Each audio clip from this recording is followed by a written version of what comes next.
اعوذ باللہ من الشیطان الرجیم بسم اللہ الرحمن الرحیم۔ ہوا جو ہے دو الفاظ کا مجموعہ ہے، مرکب ہے۔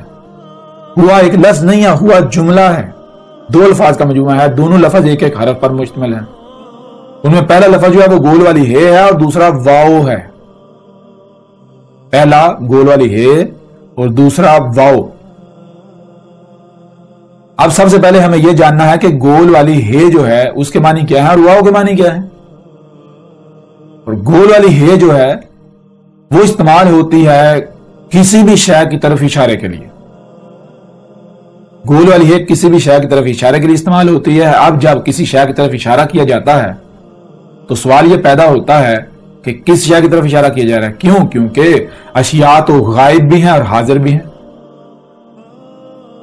آیا کہ غائب کی طرف اشارہ کیا جا رہا ہے یا پھر حاضر کی طرف، یہ واضح کرنا پڑے گا۔ پھر غائب دو ہیں، ایک ماضی ہے ایک مستقبل ہے۔ ماضی بھی غائب، مستقبل بھی غائب۔ جو حاضر ہے وہ کیا ہے؟ حال جو ہے وہ حاضر ہے۔ یعنی اگر غائب کی طرف اشارہ کیا، ایسی شے کی طرف اشارہ کیا جاتا ہے جو کہ غائب ہے، جو موجود نہیں ہے، تو پھر دو طرح کے اشارے ہوں گے، یا تو ماضی کی شے ہے یا پھر مستقبل کی شے ہے۔ تو یہ گول والی ہے جو ہے، جو اعراب ہیں وہ کیا ہیں؟ اگر سب سے پہلے یہاں پر اعراب کو سمجھ لیں، آگے جانا آپ کے لیے بالکل آسان ہو جائے گا۔ آپ ایسا کریں کہ ایک لائن لگائیں، یہاں سے ترچھی جیسے ڈلوان ہوتی ہے، یہاں سے ایسے لائن لگائیں، وہ لائن اوپر سے ایسے نیچے آ رہی ہے، یہاں سے گول چکر کھا کے پھر نیچے سے پھر آگے جا رہی ہے۔ یہ کیا ہے؟ یہ لائن ادھر سے چلتی آ رہی، یہاں سے گول چکر پھر نیچے سے آگے جا رہی، یہ کیا ہے؟ اس کو کہتے ہیں وقت کی لائن، وقت کی پٹی، وقت۔ یہ کیا ہے؟ یہ ہے وقت۔ تو یہ جو درمیان گول ہے اس کے اوپر پیچھے کی لائن ہے، یہ پیچھے جو ہے یہ ماضی ہے، اور جو آگے ہے نیچے لائن وہ ہے مستقبل، اور جو درمیان میں گول دائرہ ہے وہ کیا ہے؟ وہ سرکل، جو کہ آپ دیکھتے ہیں اس وقت ہر شے ایک سرکل کے اندر چل رہی ہے، سرکل کے اندر چلتی چلتی آگے جا رہی ہے، ہر شے سرکل کے اندر ہے، اور جیسے کہ ایک بال ہے وہ گھومتی گھومتی آگے جا رہی ہے، آگے جا رہی ہے۔ تو یہ ہے وہ گول والی ہے جو اشیاء کی طرف اشارہ کر رہی ہے، اشیاء ہیں۔ تو یہ اب ان تینوں کو الگ کریں گے، توڑیں گے، تو جو پیچھے والی لائن ہے وہ الگ کریں گے، وہ زبر بن جائے گی۔ جو آگے والی لائن ہے اسے الگ کریں گے، وہ مستقبل بن جائے گا، آنے والا وقت، پیچھے گزرا ہوا وقت، زبر اور زیر۔ اور جو درمیان میں گول دائرہ ہے وہ اشارہ ہے اشیاء کی طرف۔ اب سوال یہ پیدا ہوتا ہے کہ کس شے کی طرف اشارہ ہے؟ غور کیجئے گا۔ اگر تو موجود شے کی طرف اشارہ ہے تو پھر کیا کیا جائے گا؟ شے جو سرکل کے اندر ہے اور اس کے بعد آگے جائے گی، تو گول والی ہے کے نیچے زیر جوڑی جائے گی تو وہ بن جائے گی پیش۔ پیش کے معنی بنیں گے کہ وہ شے جو موجود ہے، موجود حال کا صیغہ بنا دے گی پیش۔ اور واو جو ہے جب کسی لفظ کے آخر میں یعنی وہ جڑتا ہے تو وہ بھی حال کا صیغہ بنا دیتا ہے، واو اور پیش۔ زبر اور الف، زیر اور یہ کیا کرتے ہیں؟ زبر اور الف ماضی کا صیغہ بنا دیتے ہیں، ماضی کے وقت کی بات کرتے ہیں، واو اور پیش حال کی بات کرتے ہیں، اور جو زیر اور یہ ہے وہ مستقبل کی بات کرتے ہیں، مستقبل کا صیغہ بنا دیتے ہیں۔ اب ذرا غور کیجئے گا، زیر کسے کہتے ہیں؟ جر، بہنے کو، بہ کی ہے کوئی شے تو آگے جاتی ہے۔ اب کسی لفظ کے نیچے دو زیریں آ جائیں تو اس کا مطلب ہوتا ہے جتنا وہ شے آگے سے آگے جا سکتی ہے، جتنا اس میں پھیلاؤ آ سکتا ہے۔ یعنی کیا معنی بنے گا؟ مثال کے طور پر لفظ رسول ہے، رسول کے لام کے نیچے دو زیریں لگا دی تو اس کا مطلب ہے جتنے بھی رسول ہو سکتے ہیں، یہ بن جائے گا جمع کا صیغہ، کل رسول۔ لفظ نبی ہے، اس کے نیچے دو زیریں لگا دیں، یہ بن جائے گا جمع کا صیغہ، جتنے بھی رسول ہو سکتے ہیں۔ اور اگر آپ دو زبریں لگائیں گے تو اس کے لیے سب سے پہلے آپ کو روک لگانی پڑے گی، کیونکہ زبر ماضی میں لے کے جاتی ہے۔ دو زبریں جتنا آپ پیچھے سے پیچھے جا سکتے ہیں، جتنا پیچھے سے پیچھے جا سکتے ہیں، تو سب سے پہلے کیا کرنا ہے؟ روک لگانی پڑے گی۔ یہ عربی کا اصول ہے کہ جہاں بھی دو زبریں استعمال ہوگی وہاں الف لازم استعمال ہوگا۔ کیوں؟ کیونکہ الف جو ہے پہلے رکاوٹ لگاتا ہے، بھائی اس سے پیچھے جانا ہے، آگے نہیں، یہاں سے پیچھے جانا ہے، پیچھے، پیچھے سے پیچھے، پیچھے سے پیچھے، پیچھے سے پیچھے، پیچھے سے پیچھے، جتنا پیچھے جا سکتے ہیں۔ جیسے لفظ رسول، رسول کی لام کے اوپر جب دو زبریں آئیں گی تو ساتھ الف لگا جائے۔ الف کا مطلب کیا؟ اب یہاں سے اپنے پیچھے جانا ہے، کتنا پیچھے؟ دو زبریں آئیں گی تو جتنا پیچھے جا سکتے ہیں، تو جتنا پیچھے جائیں گے کتنا جائیں گے؟